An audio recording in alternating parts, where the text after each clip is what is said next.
Streamlabs, but every time I try to go live the first time, it always hangs up and crashes and gives me invalid stream or some like crap. And so I've got to start the damn app, then I've got to kill it, then I'm going to restart it, which is really annoying because you can't do it on a first time basis. So I was the other day I was talking about my magnet motor assembly. Now there's something I wanted to talk about. Now put my magnet in there, the big one. One of the biggest problems is getting past that tipping point, the point where you have a situation where it wants to stick, right? So no matter where you move the poles, you always end up with a sticking point. So what I'm trying to do with this is obviously the sticking point from the opposite axis is no longer a problem because it's on a vertical plane, right? Because we're using a ball bearing on the base to send our flux out where we want it to go, and this is on a vertical plane, up and down, which means that it's even all the way around, so there's no cogging point there. But we still get a cogging issue obviously on the entry point of the of a north field as we cross over to the threshold point to the south field. So one of the ways I'm trying to deal with this is because you can't exactly screen off this field, but what you can do is use Alnicos and bias them in an opposite pole so that they become null. So I've got these Alnicos sideways to reduce the magnetic field. If you look, it's very weak there and it's very strong there, coming from the main magnet. So the main magnet is sending out a lot of field. As you can see, it's lifting it up there, look. Right, so it lifts it up. And then we get right to the end of the Alnico and we've got nothing there. Right? Because the Alnico is acting as a screen, a shielding method. So we can get a bigger transition between the attraction and the repulsion side. And the most important part of this is that we need the repulsion side to basically spring out suddenly. We need it to be really strong once we get past that dead spot, because this creates a dead spot. So once we get past that dead spot, and then we need the field to roll, to give us a rolling action to basically turn the rotor continuously. Now I do have a bit of bad news. I printed the rotor yesterday and I couldn't get off the bed. It was, yeah, I don't know, I must have used too much acetone or ABS slurry. Anyway, it broke. I ended up with a big hole in it, and yeah, it was really a nightmare getting this off. And I ended up with I used a chisel to try and get this off, and it was so bad. So I'm printing another one, but at this time we're using paint primer as the base for it, because that'll come off a lot easier. The paint is a lot weaker, so it will give me the ability to get this off. I'm not sure why it won't come off. I'll try to repair this a little bit, but you see, as it's a rotor, it's going to be spinning and it's got to be balanced. And I did acetone treat it a little bit, but because I cracked it a bit. But I thought I'd just show you this anyway, because the idea is that this thing sits on bearings, and as you can see, the magnets are actually mounted in these little slots on the outside here, and there's 10 of them, so there's 10 going all the way around.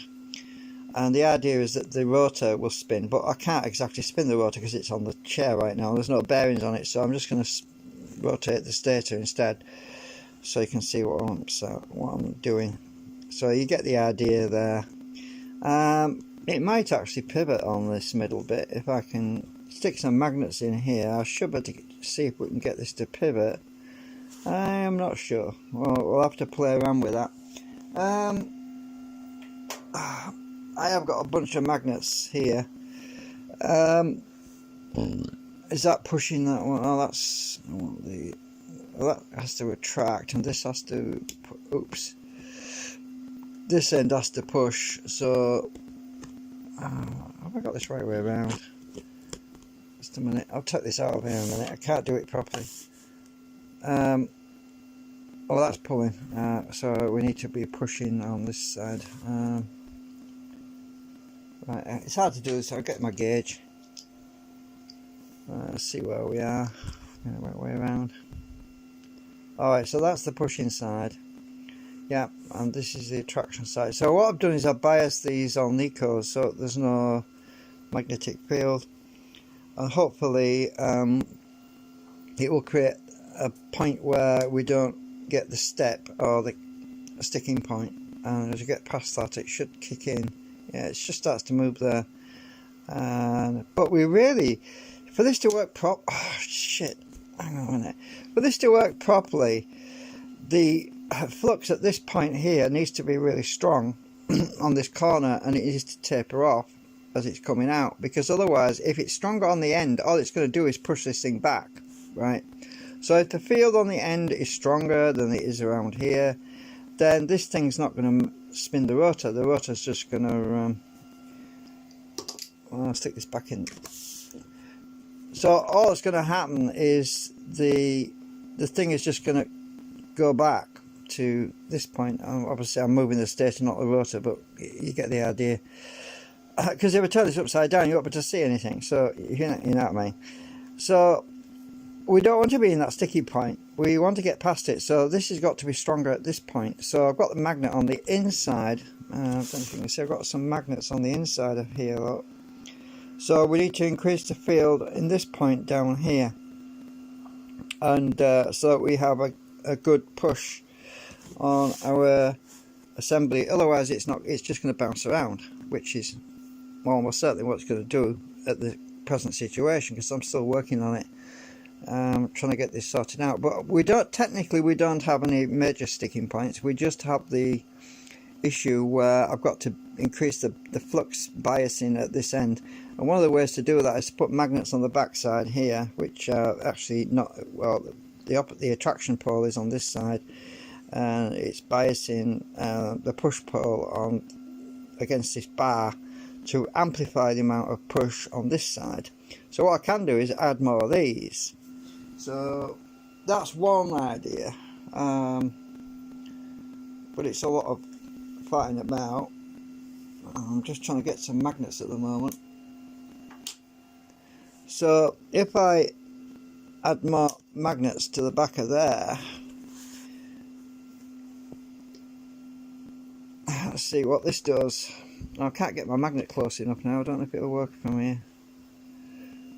It's barely working, my gauge. I need to be, just get that out of the way a minute. Trying to measure it, and we need a strong field kicking point right there. But its trouble is it's actually gaining more at the end there. So maybe what I have to do is shorten these ferrites or remove these ferrites completely. I have got Alnicos on the attraction side, by the way, on this side, and I bias them in such a way that there's a lot of attraction on this end, but it tapers off to the other end that's attached to this main ferrite. Is this end of the Alnico. I biased it so it's virtually dead, like this one. So it's got a dead spot right over there and a dead spot on here, but it's attraction on this end here. I did actually find my other gauge I was using yesterday was the right one, actually. I think it does actually show the repulsion on the attraction side, so yeah, but it just wasn't strong enough. I didn't have enough feel there to show it, so yeah, it does work. So these little Alnicos here are for fine tuning things, but I haven't really biased them too much at the moment. I mean, the idea is that if I need fine tuning, I can just stick a magnet on them and bias them to attenuate how strong they are. At the moment, they're let's see, they're quite weak. I've weakened them a bit, but they're dead in the middle, sort of deadish in the middle. But we've got attraction here, and we've got some repulsion here, and then attraction here. So these aren't really important. There might even be an impediment, I'm not sure yet. Well, I've stuck them in temporarily. I can, with a bit of ABS glue on top, I can soon cut that out and remove them if I need to do. I actually stuck these Alnicos on the end of these bits of ferrite. I had to cut this ferrite short, by the way, because it was too long. These have got to be set back away from the rotor magnets, otherwise you get the old-fashioned problem of iron to magnet attraction. Even though without magnetic field, you know the problem is where you get iron attraction to or ferrite attraction to the magnet, even though it's not biased with any field. So we don't want that. So I had to set that back a bit. I cut about was it 10mm or something like that. Got them now. Anyway, I cut them all down, all three of them, so we don't get this problem, because now I can hold my magnet here. And what I was doing earlier is, if I get, oops, it's the old action of attraction to iron going on right there. So where's the push point? Oh, that's traction. That must be the push. Right. So what I was doing earlier was putting this magnet on here and just laying it down, watching to see how it behaves, these magnets, right? So at this point you can see it's attracting there. So I was playing around with these magnets to find out where the sweet spots are, but it wants to rotate, which is interesting. As you can see, it wants to rotate here. I'm trying to push it back and it's wanting to rotate here. So it's actually starting to push about here, and then when we get up over here, it will start to push away. Look, you'll see that it will actually start to push away down here, these magnets. So that's good. So you can see how it's sliding away. It's like a freaking snake. So it is pushing, which is what we want. But when we get to about this point over here, it starts to lose its push because of this Alnico. It's blocking things. And then at this point, it just rotates. Starts to rotate. Look at it, it's moving quite slowly as well. So it's weird, but over here it's attracting because it's actually not doing anything, so that's good. We've got attraction over here, look. It's actually rotating the other way down here, which is really interesting. I'm just going to flatten these out a bit. Really curious what there you go, it's attracting there, look. So it's attracting. We'll come down here. This shows a lot more actually than my magnetic gauge does, but it's interesting how it wants to rotate. It wants to spin around for some reason. I might have biased my Alnico now, I don't know. Let's just check it. Oh yeah, I did a bit. It's magnetised. Damn it, I have to demagnetise that now. Let's see if I got the right end. Yeah, that's better. So I've got to basically demagnetise it. I've got to come up with the other pole a bit closer without touching it. And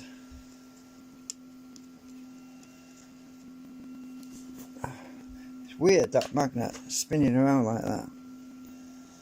Oops. Too close. It's easy to rebias it with the other end.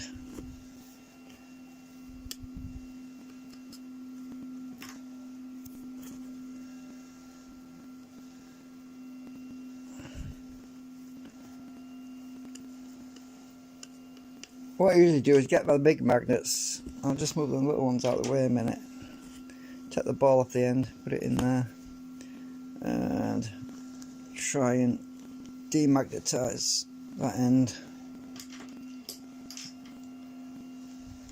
And that's it, it's demagnetized now. Right, is it run demagnetized? It wants a bit of demagnetizing on there as well. I don't want to get too close because this is a very strong magnet and it will bias it the opposite way. That's good. Right, and do the other one. I've got my finger between the magnet and the Alnico so I don't overdo it. So it's basically blocked now. It's blocking there now. So let's see. I'm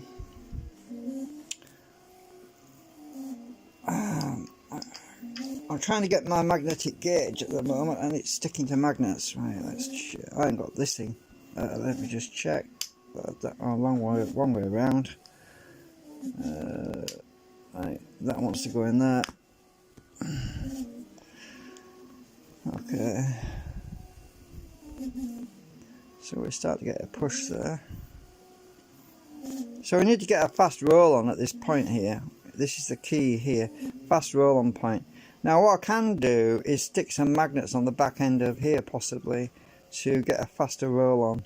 So this is another thing I'm thinking about, is cutting a little notch out of this plastic down here and having some push, well, some biasing magnets on this side to this way to increase the amount of push at this side, which is what I need to, because remember, when something is rolling, it's rolling, you want the initial strong pulse push, but you want to block it at the halfway point, but you don't want it to push back. You want it to get past that easily and then roll off downhill basically, which is what we're trying to do. Because imagine if you're pushing a car up a hill, right, and just as you get to the apex, the top of the hill, all of a sudden something's pushing back on you and you can't get it to the apex, and all of a sudden you end up rolling backwards downhill flat on your ass. Well, basically that's what we've got to overcome. We've got to prevent any pushing before we get to the top of the hill, so that once we're in the downward trend, we want it to be assisting us. We don't want it to be impeding us, you see. So anyway, just a little bit of a talk about what we're doing. The reason why that initial test that I did in 2016 in the previous video, the reason why I had rotation on it, the reason it rotated was because the magnets at the back were in that orientation. The trouble with that is it's no good, because actually what happens is when the thing turns around, you end up with a sticking point. So that doesn't work. Oops, so the test I was doing in 2016 for that magnetic switch, it's not applicable in this situation. So this is why we're playing around with this for a bit, and it's a side project, so don't think I'm going to be spending weeks and weeks on this. I'm not. This is just a side project of interest. I'm pretty sure it's going to work. I just need to get this apex point sorted out. That's the only impediment at the moment, is that, but the Alnicos, I can use them to block the top end. So as you can see, we've got no traction there, whereas there we have a lot of traction.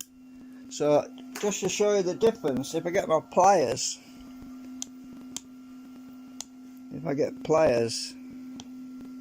on here, the pointed pliers don't have a lot of attraction, so I use my end of these big pliers. Now you can see how strong that is right there, right? Now put that right on the end, nothing, hardly. So we have a good screening right on the end here. It's better than using screening, because the magnet itself is acting as a blocker. There, it's really strong. So you can use Alnicos as magnetic bias, opposing magnetic biasing to block fields that you don't want to show up.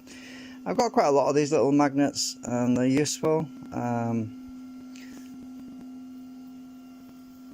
Why is that one lower than these two? I'm just trying to figure it out. Oh, that's weird.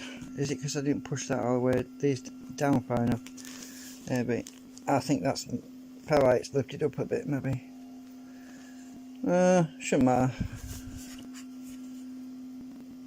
Yeah, it's a bit, this ferrite's a bit high at this end for some reason. I didn't get it all the way down. It doesn't really matter. It's not going to make much of a difference. So anyway, I'm going to end the stream for 20 minutes. I mean, that's good enough for now, because I've still got lots to do. I'm printing the new rotor part, and I've got to print out the bearing holders and all that stuff yet. So to make this something that we can actually spin and see what it does.